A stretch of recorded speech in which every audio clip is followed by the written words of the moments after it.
आज मी सकाळी लवकर उठली होती कारण मला बाहेर एका इव्हेंटसाठी जायचं होतं आणि आम्ही सगळेजण जाणार होतो, म्हणून मम्मीने नाश्त्याला सगळ्यांसाठी पोहे केले होते आणि बाहेर हॉटेलमध्ये खाण्यापेक्षा आम्ही ठरवलं की पोहेच घेऊन जाऊ। गोलूला सकाळी लवकर उठायची अजिबात सवय नाही, त्याच्यामुळे त्याची झोप उडतच नव्हती। त्याच्यानंतर आमची सगळी तयारी झाली, आम्ही सगळं सामान वगैरे घेऊन रेडी झालो आणि पटकन बाहेर आलो। आमच्या ट्रिपसाठी आम्ही एक गाडी बुक केली होती आणि गाडी ड्राईव्ह करणार होता अनिकेत। गणपती बाप्पा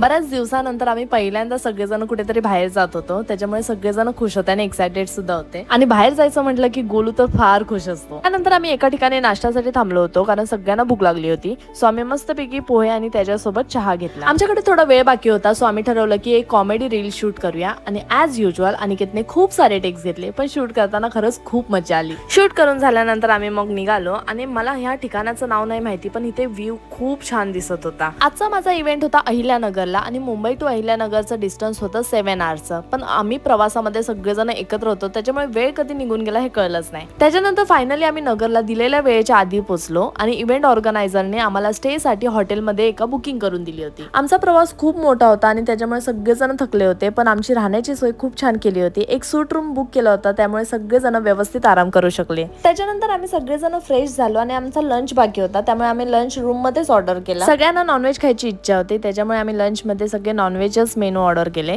त्यानंतर आम्ही मस्तपैकी गप्पा मारत लंच एन्जॉय केला। खरं तर नेहमी इतकी धावपळ असते की आम्हाला निवांत कधी टाइम स्पेंड करताच येत नाही, पण या इव्हेंटमुळे आमची एक छोटीशी ट्रिप झाली आणि आम्हाला खूप छान टाइम स्पेंड करता आला। पोटभर लंच केल्यानंतर आम्ही थोडा वेळ आराम केला कारण त्याच्यानंतर आम्हाला सगळ्यांना इव्हेंटसाठी रेडी व्हायचं होतं। त्यानंतर आजच्या माझ्या इव्हेंटच्या लुकसाठी मला एक मेकअप आर्टिस्ट आणि हेअर स्टायलिस्ट दिले होते। माझा हा पहिल्यांदा असा एक्सपिरियन्स होता, नाहीतर जनरली मी इव्हेंटसाठी मी स्वतःच रेडी होते, त्यामुळे मला सारखासा डाऊट येत होता की माहिती नाही मी ह्या मेकअपवर नंतर कशी दिसेन, पण त्या मेकअप आर्टिस्टने माझा खूप छान मेकअप केला होता आणि हेअर स्टायलिस्टने सुद्धा माझी हेअरस्टाईल खूप छान केली होती आणि मला आवडली सुद्धा होती। मी रेडी झाल्यानंतर आमच्या रूम मध्येच मी माझा फोटोशूट करून घेतला आणि फोटोशूट झाल्यानंतर इव्हेंटला खूप लेट झाला होता, म्हणून आम्ही तिथूनच आमच्या लोकेशनला निघालो। इव्हेंटच्या लोकेशनला पोहोचल्यानंतर माझी खूप छान एंट्री झाली, मला असे बाउन्सर वगैरे दिले होते, त्यामुळे फुल सेलिब्रिटी वाली फिलिंग येत होती आणि खूप भारी वाटत होतं। त्यानंतर मला शाल आणि शिवाजी महाराजांची फोटो फ्रेम देऊन सत्कार केला होता। खरं तर मी नगरमध्ये पहिल्यांदा गेली होती आणि ह्या इव्हेंटमुळे माझं नगरमध्ये येणं झालं आणि इथे आल्यानंतर मला कळालं की इतके सारे लोक माझ्यावर प्रेम करतात आणि हे सगळं बघून मम्मी पप्पांना पण खूप भारी वाटलं। त्यानंतर आमचा इव्हेंट झाला आणि इव्हेंट खूप छान झाला होता। इव्हेंट नंतर आम्ही डिनर केला आणि मग आम्ही तसंच मुंबईसाठी निघालो। आम्हाला ऑलमोस्ट 12 वाजले होते निघेपर्यंत। परत आम्हाला मुंबईसाठी रात्रीचा प्रवास करावा लागत होता कारण नेक्स्ट डे सगळ्यांचं वर्किंग होतं, त्यामुळे राहणं तर आम्हाला पॉसिबल नव्हतं, म्हणून आम्ही तसंच थेट मुंबईसाठी निघालो। पण हा दिवस खूप छान स्पेंड झाला आणि आम्ही सगळ्यांनी खूप छान एन्जॉय केलं आणि हा इव्हेंट माझ्यासाठी बेस्ट इव्हेंट होता। And yes, that's it for this video. I will see you next time. Bye.